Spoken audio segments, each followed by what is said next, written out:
Hey, what is up guys, JTX here. This is going to be my final update for my Bleed Bow Blood Mage that I league started in 0.4. Currently our character is hit level 97, it's the highest level character I've played in PoE 2. We've picked up some pretty crazy gear and I'll talk about some of the changes that we've made to the build and where you can push the build even further if you want to go even beyond what I have now. As always guys, I have a Maxroll page with all the information laid out in a Word form.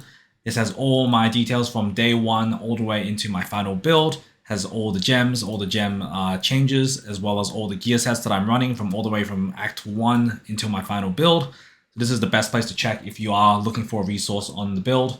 This also has a notes section, which has other bonus information that I don't mention in the video. I also update this with crafting instructions as well if you are interested in making some of the items you see in the video. Highly recommend you guys check out this page if you want more information about the build, or if you want to see any updates about this build, this will be the page I update.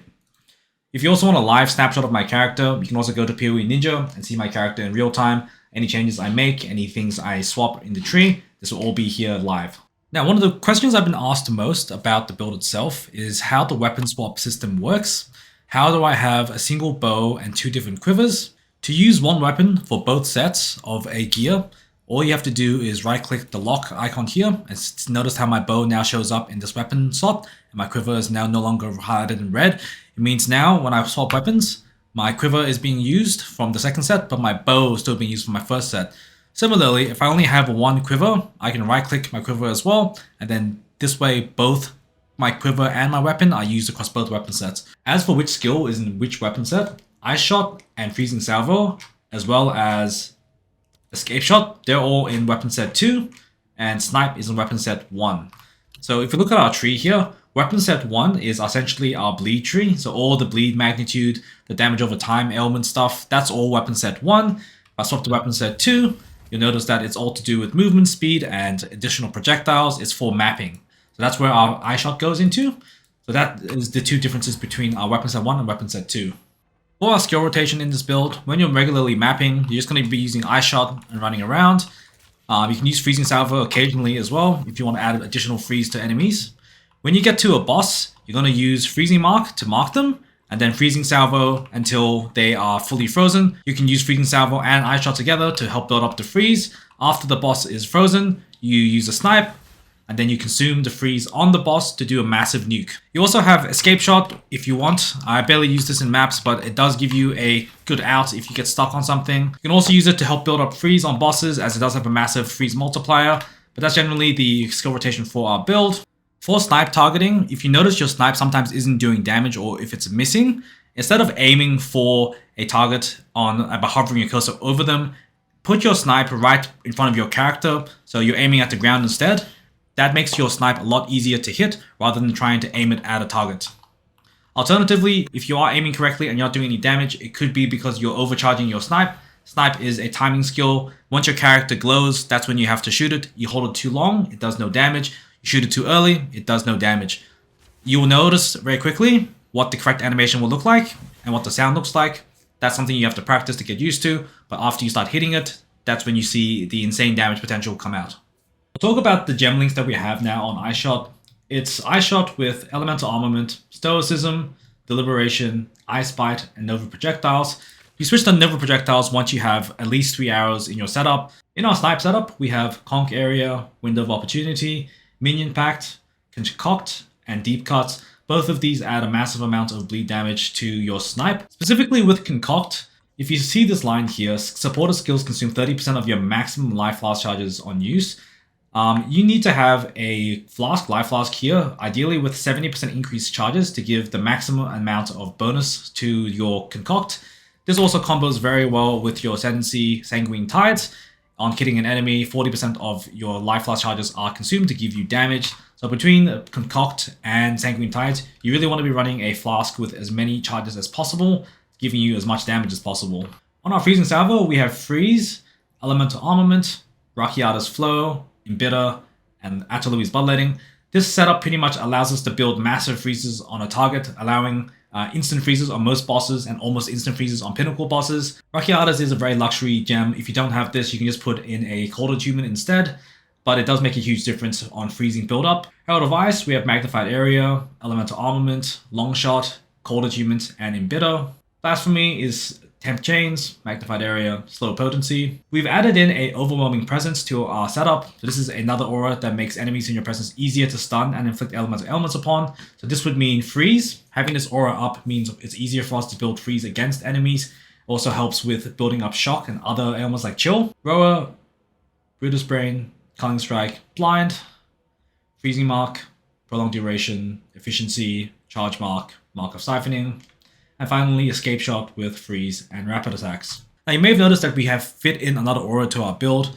This is because we have some new pieces of gear. Most notable one here is the Solar Amulet that we're rocking now. This amulet allows us to run an additional 30 Spirit Aura, in our case Overwhelming Presence. This because the implicit and the rolls, if you go for either T1 or T2, gives us just enough Spirit to fit in another aura. Everything else about it is just to boost our energy shield, so global defenses, energy shield on armor, +3 proj, and a bit of res. I crafted this amulet on stream, so if you do want to have a look at how I made this amulet, it's in my VOD. As for our chest piece, we've just got a new one now with Chaos Res and Intelligence, so it is a pretty high energy shield base. We're sitting at 1.1k. Nothing too crazy, just get as much energy shield as possible on your armor. Our boots likewise similar. We have Chaos Res and Cold Res on this, as well as movement speed. This is a evasion energy shield hybrid. You can also just go for pure energy shield. Just depends what is available on the market. One of the major changes we've added in is this breach ring, and we've also added in a Calandria's Touch to mirror it. This breach ring is essentially a triple elemental damage ring. So we have T1 fire, T1 lightning damage to attacks, and we have T3. This can always be rerolled in the future if we want, but we've settled with T3 for now because there's not that much more damage if we do spend a lot of money rerolling it. Otherwise, we have a double res and a stat on this. Also, we have a serrated quiver that we've crafted up for our single target. So this is also similar, T1 lightning, T1 fire damage with bow skills, and the +2 proj. Attack speed and dexterity, these are nice extra stats, but not mandatory. The main thing we care about is the +2 proj, the bow skills, and the flat damage. We've also slotted in a Rite of Passage with the Spirit of the Stag. This is obviously an insanely expensive endgame upgrade. It's just for mapping and makes us a bit faster around maps. If you don't have a Rite of Passage, just slot in a anti-bleed charm. Jumping into our passive tree now, because we've fit so much damage onto our build, the real endgame scaling now is trying to get as much speed back into our build as possible. So to that end, we're grabbing a Vow Pact from nothing. So we're able to grab momentum and light on your feet here to give more movement speed. We also get these bleeding magnitude nodes and also bleed chance here. So it's actually really efficient to take a from nothing in this zone here. And we're grabbing a bit more speed on our weapon swap with Adrenaline Rush. We've also picked up a Heart of the Well here to give us recover maximum mana on kill. This is the most important line on this jewel. Try get this with anything else as gain as extra lightning or gain as extra cold. Obviously having both of these can make it very expensive, so just prioritize getting the maximum mana on kill and getting one of these lines. You can also go for ailment chance or bleed chance as well to help cap out the rest of your bleed. But something like this would be ideally what you would want in the Heart of the Well. Jumping into part of the building now to look at the numbers. You can see on our Icy Blast on Snipe, when we do consume the freeze on our Snipe, we're hitting around 14.3 million bleed DPS for a combined DPS of 15.4 million. So our single target is ridiculous. It's probably the highest it's ever been on a bleed build. Additionally, looking at our effective hit pool, because we have so much life and so much energy shield from our chest piece and our Ascendancy Crimson Power, you end up having a hit pool of approximately like 4,500 life when you pick up Remnants on top of a 3.3k energy shield buffer. You have a pretty comfortable max hit that you can take in maps, and most of the time you are freezing everything around you and also slowing it down with temp chains, so things that do hit you very slowly. I've also been asked about bleed chance on both iShot and on Snipe. As I mentioned in my previous video, you don't need bleed chance on iShot after a certain point because iShot will be killing targets on hit because you do so much damage anyway. So the bleed chance on iShot is a bit irrelevant. However, on Snipe, to hit that 100% threshold, mostly you're going to be looking for 7% bleed chance on jewels, getting a very high bleed chance roll on your serrated quiver, and then getting some passive nodes on the tree if you are missing bleed chance. So you can also get nodes here and here if you are missing more bleed. If you are just a little bit off, always try cap your bleed chance to 100. In terms of gear progression for this build, I would highly recommend going for a Heat Shiver with a Spirit Corruption first. This frees up a lot of the core pieces of your other gear, so you don't have to run Spirit on your chest piece. To get Spirit on your Heat Shiver, I highly recommend that you corrupt it yourself. Just buy the base for 1 or 2x and then corrupt it until you hit Spirit. It's much cheaper than trying to buy one that costs 6 or 7 divs on the market. If you don't want to go through that process, you can just buy it, but just keep that in mind. It's much cheaper just to try craft it yourself. Second priority would be getting a pair of Sin Aquas. Just get a regular pair with 50% and 20% on the more damage taken. These are really important gloves because they allow your freeze to essentially need half as much on bosses and on regular mobs in maps. So it's highly recommended you get these gloves. After you've got these two secured, I recommend getting a really good physical bow. You don't have to get a surpass chance to fire an additional arrow at this point. Just go for a onslaught +3 with a double fizz and companion damage roll. So after you've got your helmet, gloves, and your bow sorted, the last one I would go for is a Kadiro's Gambit to give you insanely good clear on your ice shot. After that, the most important thing to upgrade would be your Headhunter. Headhunter is incredibly powerful for this build in terms of both damage, defense, and speed. So I would highly recommend farming up a Headhunter if you can for this build. It feels amazing once you have it. You essentially start playing a different game. After your Headhunter, the next priority would be getting a plus arrow on your bow, going for a new amulet which gives you more spirit so you can run Overwhelming Presence. And finally, crafting up your attack damage breach ring and going for Calandra's Touch. Only after all of these things would I recommend going for a Rite of Passage. These things cost an insane amount compared to the value they give. You don't have to go for a stag, you can go for a much cheaper one. Other good options are the bear and the primate. Those are both good for the build. Now the really cool thing about this build is its upgrade potential. It has so much potential to keep going further because of its Blood Mage nature and its scaling with elemental damage, that you can just keep upgrading as to your heart's content. There are so many more things I can do with the build if I want to push it even further. So the next major upgrade for the build would be a mirror tier bow. This would be the 200% increased chance to fire an arrow, a triple tier 1 fizz damage bow. That bow would guarantee us 4 projectiles all the time and a 5th projectile 60% of the time. You could go for corrupted Sin Aquas, so instead of having the enemies immobilized you take 20%, you can go to 24%. You could also make enemies immobilized at 40% build up. Those are both really important stats that you can add onto the build. You can also potentially upgrade your chest piece into an Aziri's Splendor.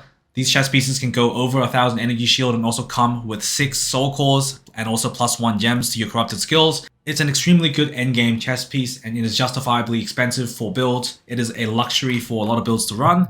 It would also give us some armor and evasion rating on top of the energy shield. So that could be an insane upgrade you could go for as well. On your Kadiro's Gambit, you can also go for either increased damage or increased skill speed. A double corrupt is also possible this league with the new mechanics. I've also been asked a couple times if Rhoa is mandatory for the build. Short answer is yes, I believe it is incredibly powerful for the build. If you did want to run a Rhoa-less version of this build, it is possible. You would just be dropping all of your Rhoa nodes here. You'd be running reduced movement speed penalty everywhere across the tree and on your boots. Pretty much every single slot of gear would need reduced penalty. With this version of the build, you could also go hybrid or go pure evasion instead of energy shield. That would mean you would run a Hyri's Ire in your chest piece, and you would drop your Crimson Power to run Whispers of the Flesh. If you were to run the hybrid version of the build without a Rhoa, I'd recommend instead of the Spirit, with the Spirit that you save, you run Ghost Dance and Wind Dancer to build up your evasion and energy shield. This has been one of the most fun builds I've played in Path of Exile 2. From the footage, you can probably tell it's an insanely good mapper and has really great bossing potential. This character has been an insane amount of fun to play. It's by far the strongest bleed character that I've made together, and it feels amazing to play in maps.